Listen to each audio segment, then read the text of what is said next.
Bueno, se nos fue la conexión, pido disculpas, pero vamos a seguir con la Primera Guerra Mundial. Ahora vamos a hablar de las causas, un tema bastante interesante.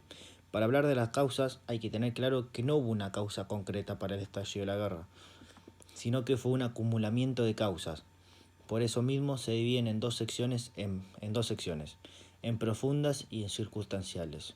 Primero vamos a hablar de las causas profundas, que son las que se fueron acumulando en la mente de las potencias y lo usaron como excusa para meterse en la guerra.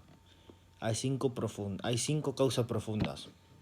Primero, por empezar, son las rivalidades imperialistas. Esto se refiere a los conflictos por tierras y colonias años anteriores.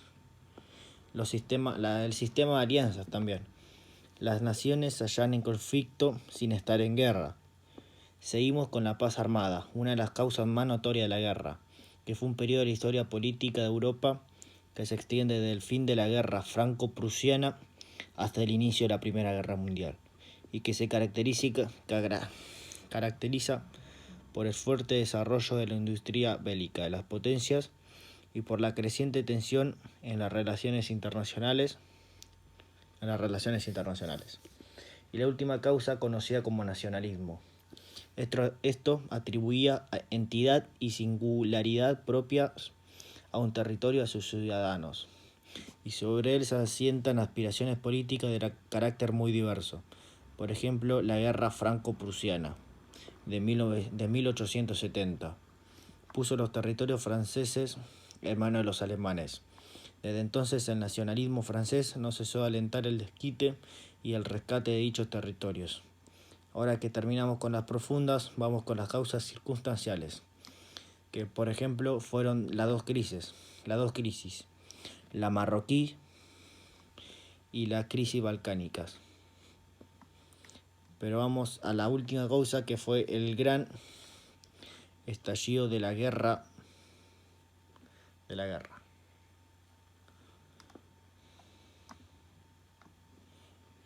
Fue el asesinato del heredero al trono austrohúngaro Francisco Fernando. Bueno, ahora vamos a hablar de la etapa de las guerras. La guerra se dividió en cuatro partes, y así las queremos llamar. Primero empezó con la guerra de movimientos. Tuvo lugar en 1914 y fue llevado a cabo por Alemania, que quería derrotar a Francia para posteriormente centrarse en Rusia, a través de una estrategia de desplazamientos rápidos de materiales y de tropas. Durante esta fase los alemanes emplearon una estrategia basada en rápidos movimientos con el objetivo de sorprender a sus adversarios. Después de esto, pasamos a la guerra de posiciones y trincheras. Esta parte de la guerra tuvo lugar entre 1915 y 1916. Esto ocurre ya que en el frente occidental los recursos materiales y la estrategia militar usada por los contendientes llevaron la guerra a un punto muerto. La estrategia fue cavar trincheras, desde la frontera suiza hasta el Canal de la Mancha, y desde ahí continuar el ataque. En cierto momento se encontraron las líneas una frente a otra, fuertemente protegidas con alambradas y hasta con hormigón en el caso de los alemanes. Sin lograr progresos significativos, los hombres avanzaban a bayoneta calada hacia la trinchera enemiga y eran recibidos por el fuego de metralletas, causando miles de muertes. Las condiciones de vida en las trincheras también cobraron su cuota de víctimas. Después de estos 2 años pasamos al año clave.